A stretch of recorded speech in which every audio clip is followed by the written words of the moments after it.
Hello, everyone, and welcome back to the literary library, if you will, of the Golden Silent Films podcast. We are incredibly excited to talk about books once again, and even more excited to again have a fantastic author here with us to have an informal book club meeting of sorts. Now, all of that build-up can mean only one thing. It's an incredible honor to welcome noted film accompanist and historian Ben Modell to the program. He joins Kathleen Rooney in the Golden Silent Films podcast circle of authors, and we couldn't be more excited to share his new book, The Silent Film Universe, with all of you fine folks out there.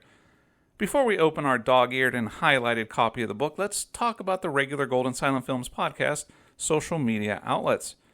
As usual, head on over to Golden Silence Cast on Instagram for up-to-date info on this occasionally literary podcast. You can also find us on Bluesky at Golden Silence Cast, and for all of you folks on X or Twitter, just follow at Golden Silence 1 or search for Golden Silence Cast and we should pop up. All of those screen names and sites will be in the episode description for you to check out. We would love to have you along with us for the ride. At all of these social spaces, you'll get behind-the-scenes pics and info, upcoming episode reveals, and other fun film-related materials. And, as always, cool photos of our highly literate podcasts, Gizmo and Soda. Also, if you're listening to this program on Spotify, Apple Podcast, or Amazon Music, leave a review, a rating, or both. Our show has been around for over 5 years now, and we have only gotten 19 reviews on iTunes. We always want to see that number keep growing, and you awesome silent film fans out there can make it happen.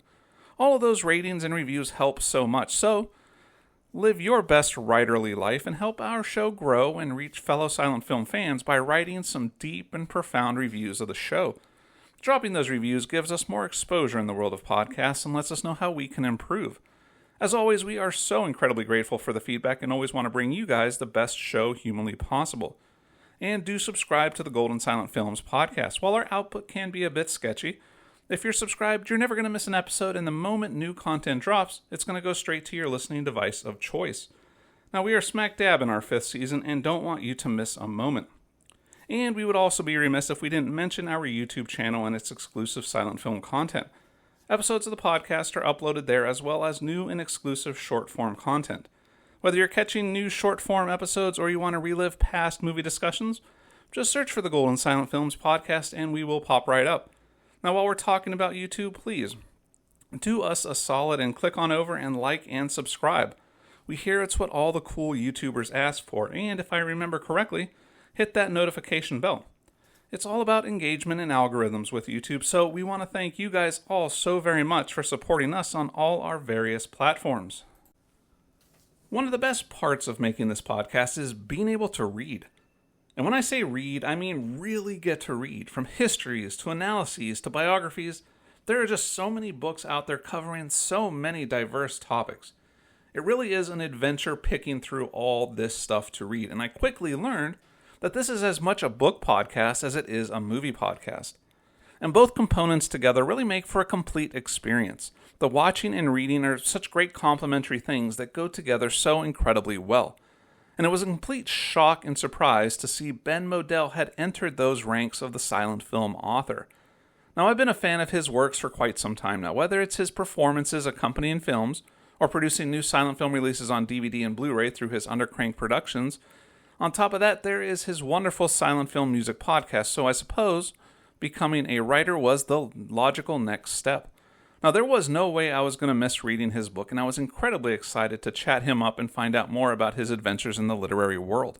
This isn't the first time we've been lucky enough to have Ben on our little show. We got to talk about his influences, history, and Marion Davies knowledge on our Beverly of Graustark episode. It was a super fun one and full of so much great information. So stay tuned for my discussion with Ben Modell a little bit later in the show. As this podcast has grown and progressed, we have been wanting to up our book club game, if you will, here on the show, so we'll have some book talk, which will no doubt smoothly segue into our interview with Ben. So, with all that being said, I will not be upset if you pause the show now, order the book, wait for its arrival, read it, take some time to let its themes and ideas percolate in your minds before picking your listening device back up and hitting play to finish off this episode. That is totally understandable. In full disclosure, this was going to be a must-read book from the very beginning. When I first saw the silent film universe, I was sold. I'm a nerd for aesthetically pleasing graphic design work, and the cover work on this book was killer. Even if I had no idea who Ben Modell was, the front cover and contents would certainly have beckoned me in for a silent film lesson. The fact that it was written, though, by a super talented musician with his finger on the pulse of the silent film world makes the overall package much more awesome. I've been a fan of Ben's musical talents for quite a while now, but I was intrigued by what his unexpected authorship would provide. In listening to his podcast, I knew he was a fountain of information. His wide breadth of silent film knowledge runs the gamut from film history to cinematic musicianship. All of that means that Ben has a veritable cornucopia of silent film knowledge to draw from, and taking that info from brain to typewriter, or computer, whatever it was typed on, would surely be a worthwhile endeavor. I was super excited to see what Ben had in store for his readers. Now, this podcast is rooted in my journey to learn all I can about silent movies and the lore behind their existence. So it's books like the silent film universe that I look to as I navigate all of these classic films.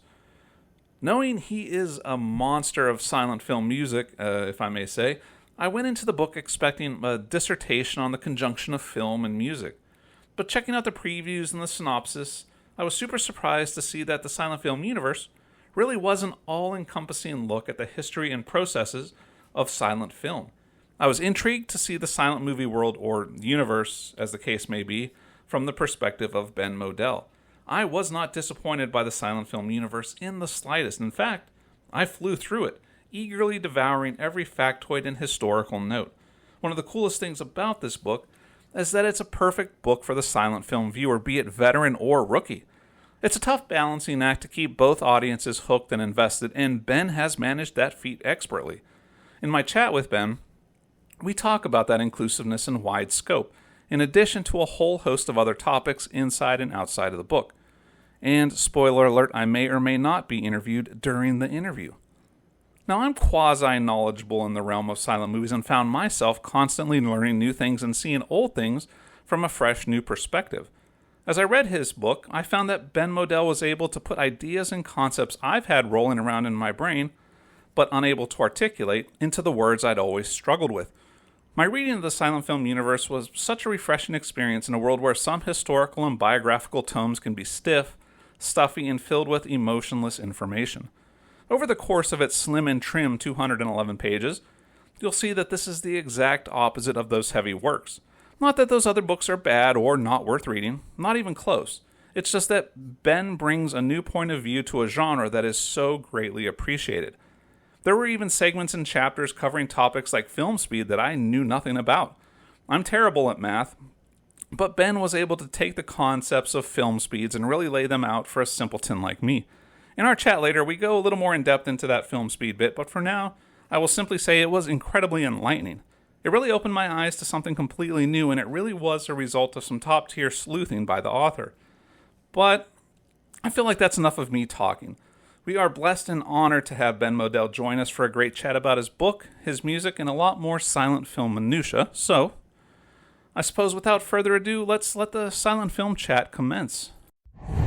The Golden Silent Films podcast would love to welcome back Ben Modell to the show. Welcome back, Ben. For anyone not familiar with your work, give us a little bit of a refresher. You were on the show a little bit previous, and if someone missed that, tell us a little bit about yourself.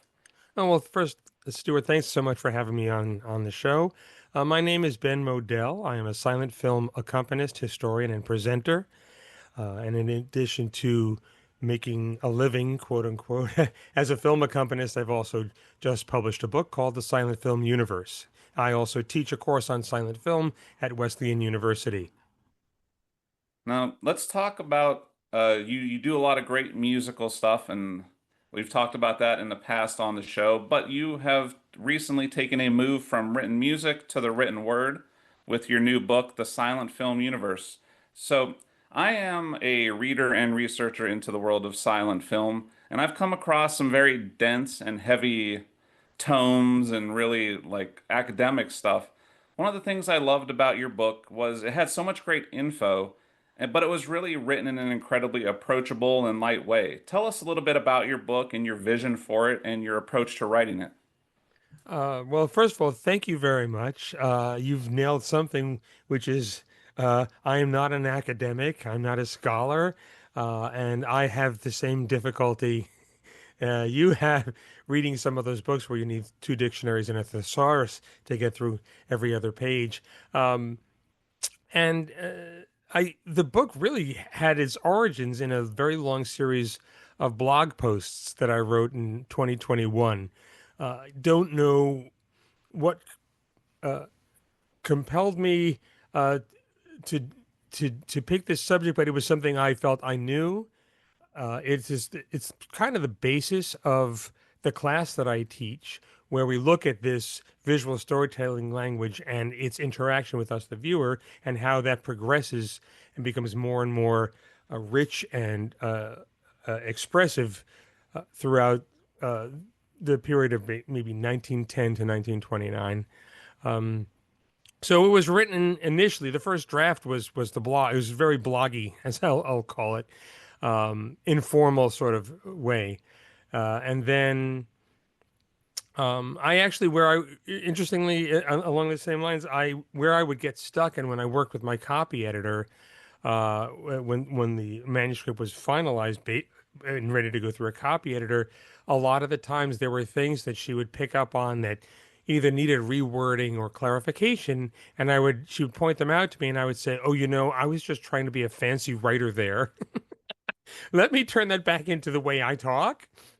Uh, and just go with that. So yeah, I was looking for something to be uh, uh, easily digestible and accessible, uh, because it's meant for people who, whether you go to Pordenone or every year or not, or if you've just discovered Buster Keaton a year or so ago, I wanted it to be accessible to anybody who picks it up. Now, you are obviously a wealth of silent film knowledge. You've been doing this and working with silent films for a long time. Is there anything, as you were researching and putting the book together, is there anything that stood out that you learned for the first time, or something that stood out to you that you weren't aware of previously? Well, the I think the thing that surprised me in the research, and this is part of my big chapter, chapter 9, on the speeds and the speed up of silent film, as I did research over a number of years on the subject, was how commonplace and ubiquitous the practice was. Everybody knew that the films were being shot at one speed on set, and they knew they would be shown faster in the theaters. So they made adjustments for the way they moved. And because this was such a common practice that everybody not only used but utilized to their advantage, um, nobody talked about it in interviews ever, ever. Uh, and so the two smoking guns that turned up, one courtesy of Terry Chester Schulman, who wrote a biography on the Costellos. He found an article from the beginning. Well, it's from 1915, but in it, Maurice Costello talks about figuring this out in 1908, 1909. And then Richard Kozarsky, who's written a number of books on East Coast film production and the silent film era and whatnot, had seen me give a lecture on undercranking and came up to me afterwards and said, "Well, you know about Milton Sill's article on screen acting from the." I said, "No, I don't." So those are the only two instances where people actually talked about this practice. And at one point, I was in touch by email with Kevin Brownlow, the film historian and film preservationist and restorationist, and author of many books, including when the Parade's Gone By. And I wrote to him and I said, when you were talking to all these people who had worked in silent film as actors and directors of photography and everything, did anybody talk about this? And he said, no. So that That's was, it's not like this horrendous secret nobody's supposed to know about, but just it just fell off the map of oh yeah, this is how we and there are books you can find from the silent era that talk about how to act in moving pictures, and it talks about everything but the fact that keep in mind you have to move a little slower and adjust. And it's not just slow motion. There's other subtleties and nuances to it. But um, I think that the and the other, and it wasn't so much a surprise. It was just glad I wasn't expecting to be able to get this answer was finding out from Mel Brooks why he shot Silent Movie looking like a regular film, only with title cards and no sound. Um, I'd always wanted to know, and he doesn't talk about it. It's not even in his recent memoir. There's just like a page about the film. So getting that, and at least being able to confirm what the reasoning was, and you'll have to read the book to find out the answer.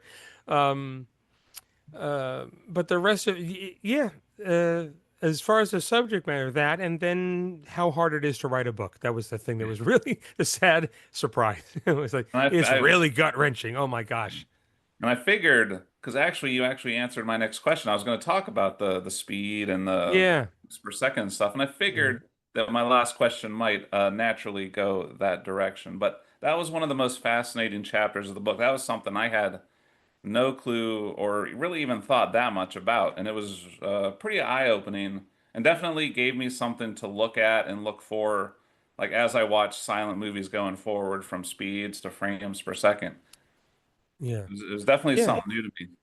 Yeah, and it's new to everybody. I don't I think that when I started researching it 15 years ago, no one had noticed it at all.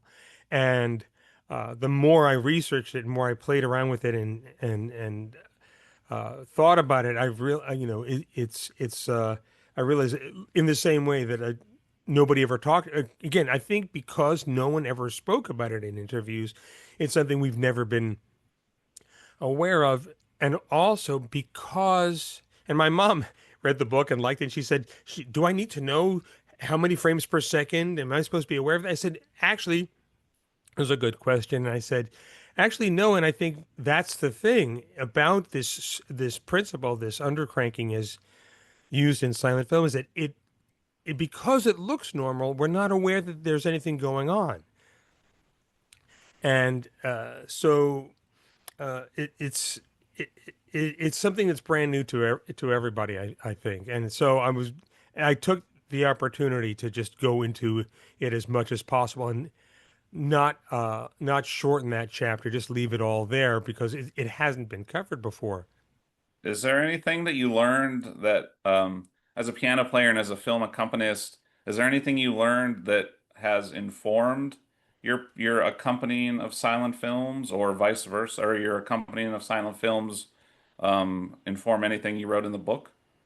I think that it the process kind of went hand in hand. I mean, a lot of my having gone on the ride with an audience over and over hundreds and hundreds and hundreds of times, um, as some of my fellow film accompanists can probably attest, you develop an inner sense of the vibe in the room and whether this is working or not, and how much you need to lean in or lean back to make things work. And a point that I make somewhere in the book is one of the things we can tell is when something's being shown too slow. If it's a little too fast, uh, you can do things to help compensate for some of it. But if it's too slow, that we all feel like there's we have to work to add more energy to what's going on. So I think that a mix of just having things would occur to me while I was playing a show or after a show, where I would notice something, and just having the opportunity to, because I play anywhere from 4 or 5 shows a month to 15, to constantly go on that ride and think about how is this information getting to the audience and how much do I need to support it or not, and how is it being conveyed to an audience. And I would notice in seeing different films uh, very inventive ways, especially as the 1920s wear on, where the director or whoever suggested it would find interesting ways of not showing us something, letting us figure it out. And so I think that if there's anything in my accompanying films that helped me uh, with some of the ideas in the book.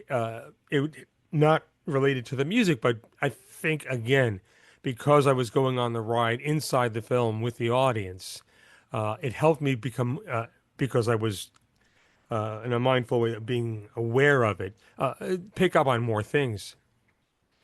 Did writing this book make you said it was kind of a tough process at times. Did it make Yeah, you want to write more, or is this just I one? they always say never. Well, somebody says that. I don't plan on writing another book. I may write another book. I don't have anything else to write about. If folks want to know my thoughts on film accompaniment, they can check out the Silent Film Music podcast that I've been doing since about 12, 13 years. We've got 67 or 8 episodes up, and there's plenty of information about that. Um, if I was two people and could assign this to a clone, I might write a book about the television comedy of Ernie Kovacs, because that's something else I'm a huge fan of and very interested in, and got to really live with the material and watch all the shows and putting together a couple of box set retrospectives. But um, I'm not really. It's very hard for me to sit down and write. I don't think of myself as a quote unquote writer, and I think that's what probably contributed to this informal feel that you're talking about. A number of people have told me, "Oh, this reads like I'm sitting down talking with you." I think Janine Basinger, I think she mentions that. I wasn't aiming for that, but I can't write fancier, and even that it's very it's for me it's a difficult process having an idea and then turning it into words in your head and then writing them out and then rearranging the words because they're not in the right order and that sort of thing. So between having the patience for it and having the time for another project, um, I don't know that there's another book. It may happen, but I'm glad this one is done and out there, and I'm pleased with the reactions that I've been seeing online from people who've bought it and some of the people who've contributed endorsement quotes, like Alexander Payne and Scott Iman and some other people, and Leonard Maltin. It's heartwarming to see that, if it's going over, it's going over well. I'm just curious, how did you first discover silent film? I always like to hear people's origin stories with that. I discovered it. I was a big Nosferatu. Nosferatu was my entryway into Ah, the genre, and from then on, that just opened my eyes to a whole new. And that's still to this day my favorite of all the silent movies. But that single movie kind of started the shake, and then once I started discovering everything else from there, that was my portal, if you will. yeah. Everyone's got their gateway film. Sometimes it's Buster Keaton or Metropolis, but Nosferatu, oh, absolutely. And I actually, uh, for the unit on German Expressionism in my class, for a number of years, I had shown another film, um, and I switched about 3 years ago to Nosferatu because it's one of those films for someone. I'm in my early 60s, and I think, oh, everybody knows Nosferatu, and I've realized that most people, especially college age, if they know Nosferatu, they just know it from SpongeBob.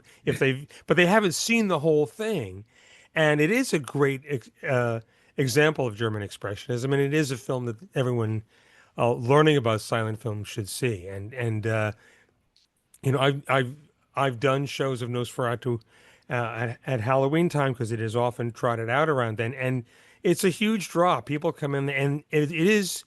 I think you probably have the same kind of reactions. It is really well made film, and it's just gripping. Yeah, with the sound or no sound, it is something beautiful to look at, and it really grabbed me. And before, I was into the German Expressionism way before I even touched any of the Charlie Chaplin and the Uh-huh. Harold Lloyd and all that stuff. So that stuff was later in my journey, but I started off in with German film. Cool. That's great. That's Yeah, great. so now I only just saw my first Harold Lloyd film like a year ago. So I'm really now I'm starting Yeah. to branch off into that Oh, side. that's great. I'm just curious, which one? Freshman. Oh, yeah. That's Yeah. great. I've done a few shows of it this year, and I've got another one coming up in August. So that it's one of the things that I've noticed, and I was talking with some people after the last show I played a couple of weeks ago, is what a good actor he is. There are a number of, in addition to all the great comedy sequences, there are a number of moments where he and his directors knew that if we just hold on a nice medium shot of Harold and watch him react and take things in and make a decision, it's really compelling. Yeah. Yeah. Now, as we're starting to wrap things up, do you have any closing thoughts, any last things you want to tell people about the silent film universe, your new book? Besides, please buy it and read it, and yeah, give a copy to a friend. I think that I hope the book inspires you to see more silent film, or gives you a deeper or new impression in respect for silent film, and that we all. The idea was to give all of us a language to talk about, so we can understand it better and discuss it more. And if you have the book and if you've read it, uh, think of it as sort of a handbook. And I encourage people to take the ideas that are in it, and maybe you'll find some other example of something I'm talking about that isn't in the book, and maybe share it with me, or just or whatever. But I think that the most important thing we can do as silent film fans is bring other people to shows. It's hard for people to drag themselves past that awful word silent, but so they know somebody who loves this stuff and has convinced them to go see Nosferatu or Metropolis, or the Gold Rush will get screenings this year because it's just been restored, etc. Whatever it is, what we can do for preservation, for what I call audience preservation, bring somebody to. If you're going to a silent film show, bring somebody with you who's never been, and they will undoubtedly say, "This is way more fun than I thought it was going to be." And I can vouch your book has given me a to watch list because there's a Oh, lot of good. movies. There's a lot of movies you reference that movies and actors and actresses that I didn't know much about or had never heard of at all that are now on my to watch list just to see what you were talking about and see the Hmm. references you were making. So there's definitely my movie watching time will be filled now with a lot of the stuff I read in your book. That's great, and also there are clips that correspond to the ones I discuss in the book on supplemental pages on the website, and the Cool. URL for that is at the back of the book. So yeah, I'm so glad that you're gonna go out and see more stuff. And since we're talking about buying the book and a lot of your great work, tell everyone where they can find out more about you, where they can get the book, where they can get some of your DVDs or see you live. Sure. Well, the clearinghouse for all things Ben Modell is my website, which is silentfilmmusic.com, all one word. Although if you type in benmodell.com, you'll go to it as well. There's a link there to order the book, to check out my podcast, to see my performing schedule, to go to my YouTube channel, where, in addition to many short silent films, there are 102 episodes of the Silent Comedy Watch Party, the weekly live stream show did during the pandemic with my friend Steve Massa. And there's over 260 comedy shorts there. But go to silentfilmmusic.com, and I hopefully you'll pick up the book. Check out Undercrank Productions, my home video label. And if I am coming to a place near you, which I may, I hope to see you at the Silence. And I want to say before we go, it was a pleasure having you on, and this time for real. We had you on before, and it was an experimental work, but this it's nice being able to chat with you in person. And wish you the best, and I love the book, and I hope to read more, and even though you don't want to write more, but if you write more, I will be reading it. Oh, great. Thanks so much for having me on, Stuart. Thank you. And with that, it is time to move on to a new book, a new movie, and as always, a new silent film adventure. And we want to thank you for joining us on all of these fascinating journeys.